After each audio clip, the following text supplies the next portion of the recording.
Emerald podcast series. Research that makes a difference.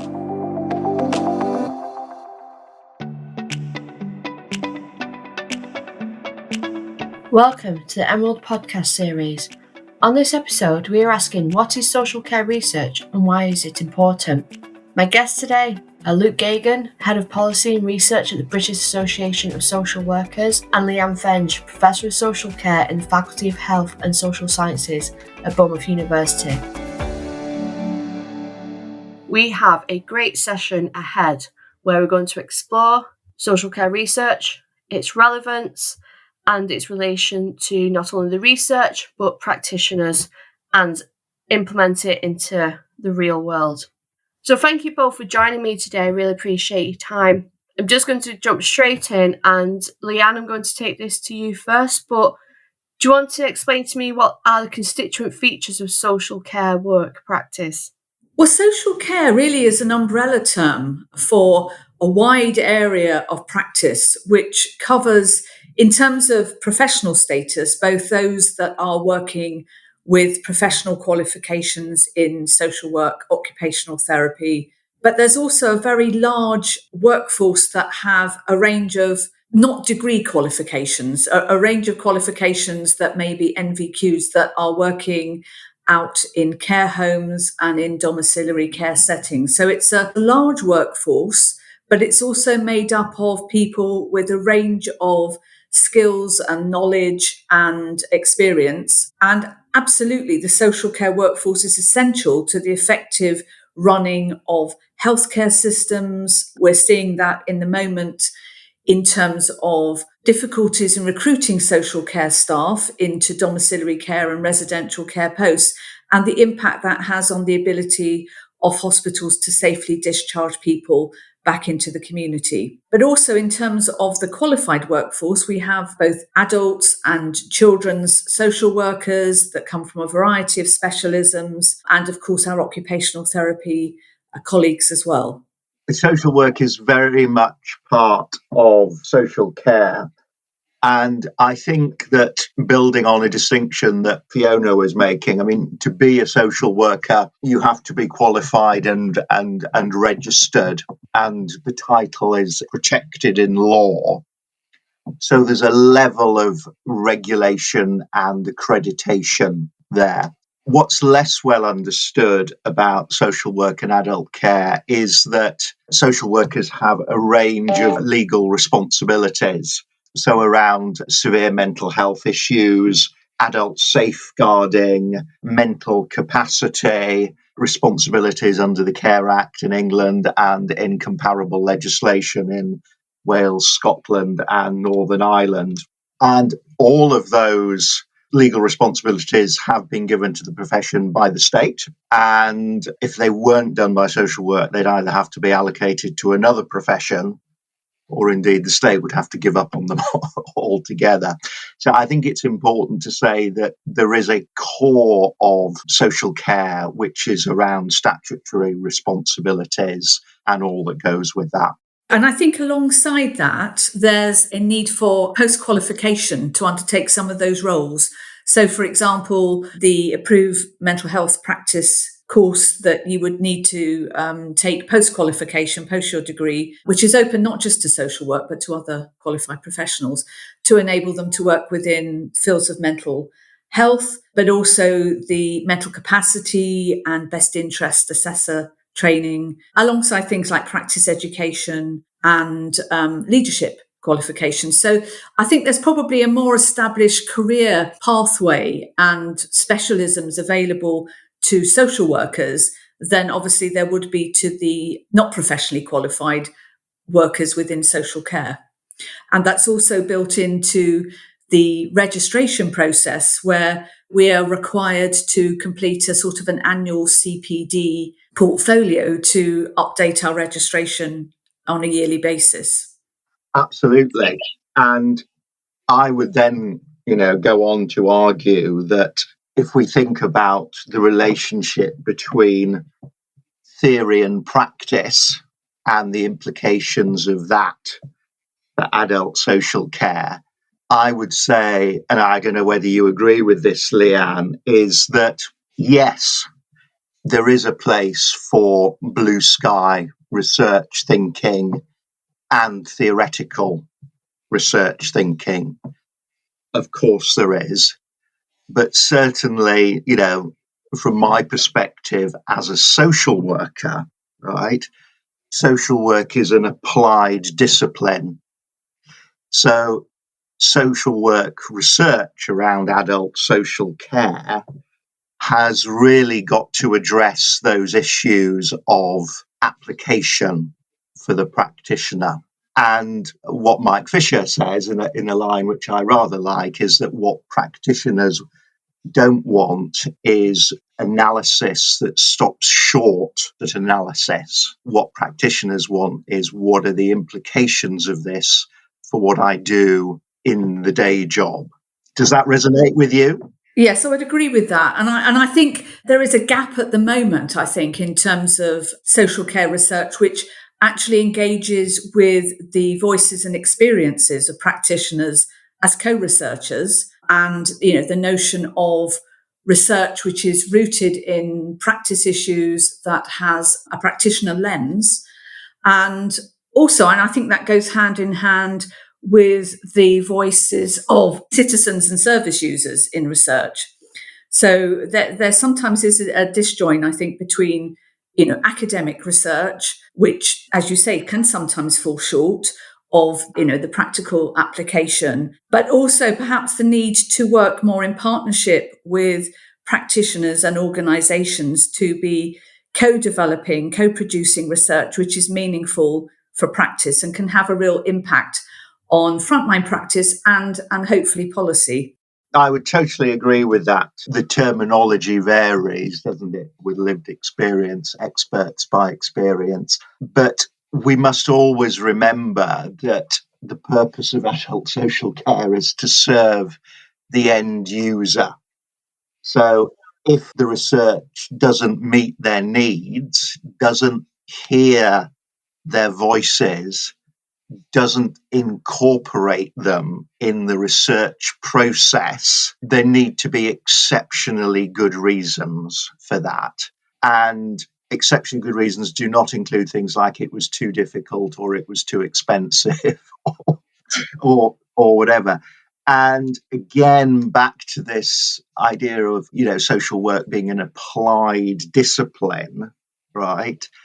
How can you do social work research without involving practitioners who are actually delivering the service on the ground? But I think we're probably already kind of anticipating some of the conversation about co-production. So maybe go back to Fiona on that one. Thank you. It's very interesting because this is an area that obviously the research does genuinely and literally affect people's lives in this area. How do we bridge that gap between research and practitioners? Well, I think part of it is for practitioners to remain research-minded when they're in practice. I mean, I think when you're studying, when you're undertaking your qualification, obviously research is something that's very much at the forefront. I think the real challenge is when you get out into practice to continue to have opportunities to engage with current research, to have opportunities to think critically about how research is applicable and informs your professional judgment and understanding.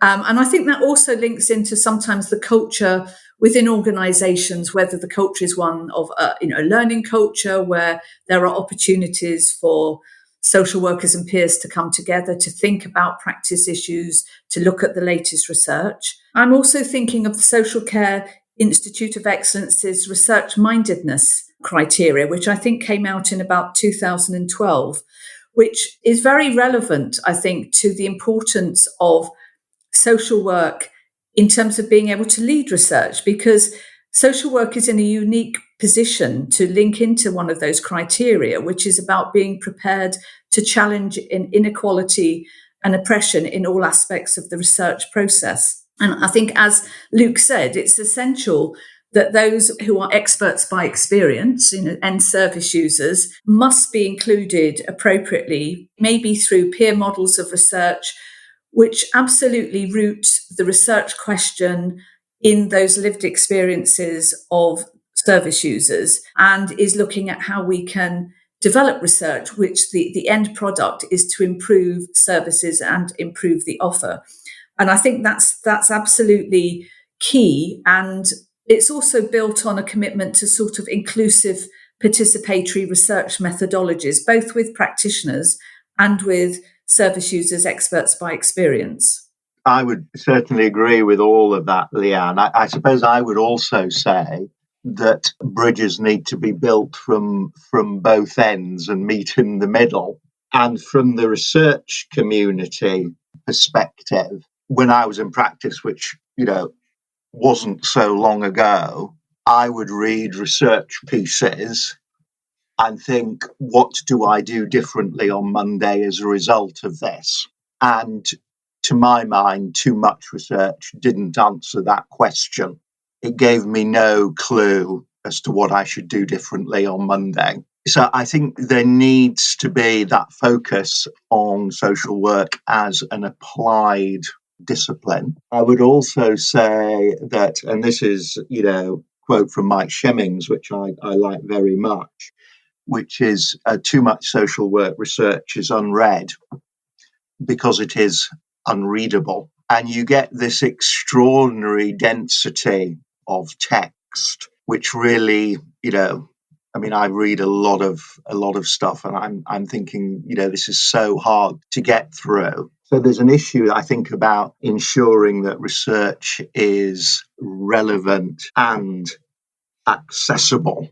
And I think if it were, it would be easier to be research-minded and for organisations to become, genuine learning organisations. I also have to say that I'm hugely optimistic about the future of research, because I see more and more research coming out which is relevant, applied, well-written, clear. And I think that's a trend that, looking back over the last 20 years, has got stronger and stronger. And I think that's terrific. I agree, Luke. And I think a key challenge, therefore, for academics like myself is really to think about how we create impact from our research and how we make it meaningful, how we communicate it in a meaningful way. And I think in many ways, that's about moving beyond academic papers as the gold standard way of disseminating impact. And I think very much it's about how we can think about what's a meaningful way of disseminating what we found through research in a way which is much more usable, has a practice focus. And I'm thinking of projects that I've been involved more recently where the end result has been the translation of research into practitioner toolkits, for example, mental capacity toolkit or practice guidance, which may include film, it may include talking heads, it may include podcasts, for example. But I think we have to be far more creative in terms of how we communicate outputs from research that actually engage with the audience that we're trying to reach and is meaningful for that audience. It's nice, isn't it, Leanne, when ethical considerations become practical considerations. So the Ref 21 process, which is, for those of the people who are not familiar with it, is a peer review system of research in universities. With social policy and social work, there is a impact strand, and researchers are asked to kind of put forward, what difference their research has made and how they evidence that. So there's a very concrete incentive to do this relevant research as well. Yeah, and I think the impact argument comes back to how we make, how we disseminate outputs which are meaningful. And obviously, in terms of the REF exercise, it's looking at how we create impact not only for a public audience, but can we exert an influence on policy or on practice And it's about gathering that evidence as we go along through the research process, so that we know we're actually doing something that is creating change and is adding to that sort of transformation of practice. I mean, if I can share a personal experience here, I mean, the way that my team is set up is quite unusual in that I'm responsible for our full-time lobbyist in Westminster.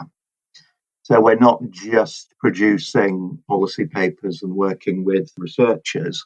We're actually also working directly with politicians and senior civil servants who are actually, making the legislation. And it's kind of interesting that a lot of the issues, Leanne, echo what we've been talking about with practitioners. Politicians and senior servants want to know what they can do and is achievable going forward. So applied research that makes a difference, there is a real hunger for that. If you like, there's a research mindedness there. How do we do things differently? How do we move things forward? For me, coming into that role and doing that for the last 3 or 4 years, it's interesting how those debates with senior civil servants and politicians echo the frontline grassroots debates of let's get research which is applied, relevant, doable. What difference do we make on Monday morning?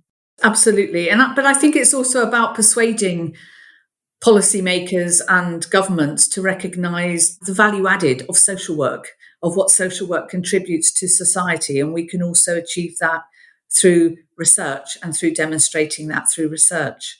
I think clearly how material is packaged, but certainly in one-to-one conversations with politicians, I think if the link is made with the legal responsibilities, there is an understanding of what social workers do and why they do it. Not universally.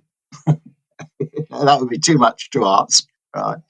But I've been pleasantly surprised by the openness and willingness to understand the issues. And I think one of the things that many MPs do is they run constituency surgeries. And so they're familiar with these sorts of issues that social work and adult social care deal with from the point of view of their constituents coming in and tearing their hair out and saying, what should I do about X, Y, and Z? And thinking, what do we do about X, Y, and Z? So I think there is a circle there, which it's so important that those of us who are involved in research and policy join up, really. Politicians are people too. Does that resonate with you, Leanne? Yeah, and I think you're absolutely right. I think it's also giving a voice to social work, particularly in debates around integrated care and our partnership, our collaborations with health, because I think traditionally health has had much more of a focus, much more attention, and still does actually, and I suppose much more understanding from government, much more commitment from government to understand. And I think part of the challenge for social work and social care is that we've always, in a way, had a much more marginalised voice. And it's important that, we work towards more parity of esteem between health and social care. And I think by raising that voice, by demonstrating the worth of what social work does and how we contribute to society in general, but it also in terms of keeping healthcare systems functioning effectively, it's important that policymakers and government recognise the value of what social work is, but also the way I think that traditionally health and social care have been treated differently. And if we think of wider social care, different pay scales, definitely different public perceptions of social care, social work and health. We've got different qualification levels, different career opportunities, and different research cultures. So there's always been in health a far more developed culture of research. And in health services, research is viewed very much as a core function, which is planned through their research and development teams and supported by organisational approaches to research capacity development. And I don't think we've had the same structures, certainly within local authorities or in the wider social care system. And I think if we're going to really get research off the ground in a meaningful way in social care, we have to have support and funding so that some of those systems, research and development opportunities, are equally open to social care and social work colleagues. And I think that is now becoming more recognised. So, for example, the National Institute of Health Research, which has traditionally had research funding available, which has mostly gone, I suppose, into the acute health sector and particularly medical research, does now promote much more research within social care and are also looking at ways of building research capacity in social care. And that includes opportunities for practitioners through local authority internship schemes where practitioners can apply for funding, which not only provides backfill for their time, but enables them to undertake a piece of research, access some learning, maybe a unit of learning from a university, and to be supported through that, to sort of pre-doctoral research opportunities and indeed fully funded PhD studentships. And I think at the moment it's part of a need to create a culture change in social care and social work to become aware that those opportunities are available and I think are part of the arsenal in terms of trying to develop that research capacity within social care so that the voice is heard as equally as health voice. Yes, I would agree with all that. I would add, there's a huge amount of ballast in the medical profession. So I remember going on a holiday with a couple who were both doctors. And when we got to the check-in desk, they were offered an upgrade to first class and we weren't. Yeah, and that sort of said it all, really. But I kind of think that there is also a reality, which is that lots of people in our society will get to the end of life without using social work services. And it's very difficult to think of anybody who gets to the end of life without using some form of, health provision, almost invariably from the NHS. So there will always, I think, need to be that funding and research around what is a universal provision of healthcare.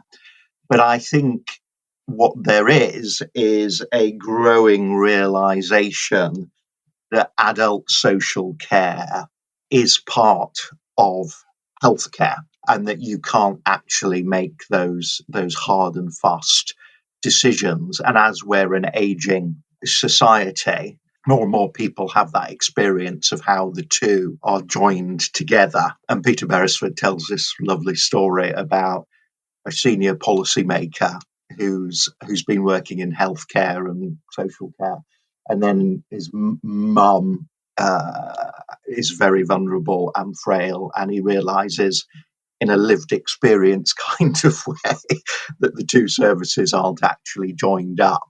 And what should he do about it as a policymaker? So I think there's that growing realization reflected in all sorts of ways, the Department of Health and Social Care, NIHR funding by independent research organisations such as the Health Foundation and so on. So I think, again, I am optimistic that, adult social care and the research that supports that is increasingly recognised and central to the whole of that aspect of health and care. Yeah, I agree. And I think the whole move towards integrated care systems moves that agenda along further. So not only are, social workers working alongside healthcare colleagues, sometimes in quite sort of shared, blurred roles in terms of supporting the well-being of individuals in communities, But I think that also opens up opportunities for integrated research and valuing, therefore, the voice and the experiences of social workers and occupational therapy and the wider social care system to keeping communities healthy and supporting the wider well-being of communities. Fiona, we've sort of been talking and You've covered so much there of, the real important factors that you've highlighted are, that between research going on in, institutions and universities and people sort of on the ground, if you will, doing the practical side, you're right, they both do need to meet in the middle to bridge that gap of making this research, as you say, accessible, useful, disseminating it in a way that people can make use of it rather than just, having it as quite a hefty academic article, which it says a lot, but doesn't say a lot either, if you know what I mean. And that's where sort of the importance of the research in this field can influence public policy, and having the policymakers pick up this research and said that's what can change. That's what will change what you do when you go back to work on a Monday.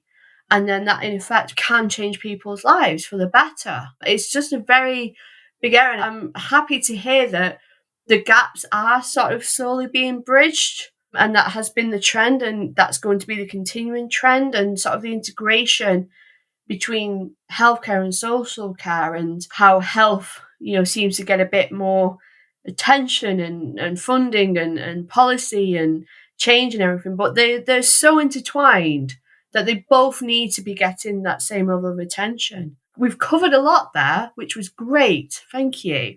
Thank you. And I think ultimately, at the end of the day, it is about visibility. And I think it's about the visibility of the voice of social work, but also the visibility of the voice of experts by experience. And I think that's the real strength that social work can bring into research. It is that focus that we have on strengths-based approaches, on working with people in partnership. And certainly, I think this focus on research in working in meaningful ways with experts by experience. So that's not just inviting someone into a consultation or having the tokenistic expert in the room. But this is really thinking about, from the get-go, from the essence of an idea about research, how we work collaboratively with experts by experience to develop that research in a way that's meaningful for them and their lives, but also can involve, as far as possible, those experts by experience as co-researchers, as peer researchers,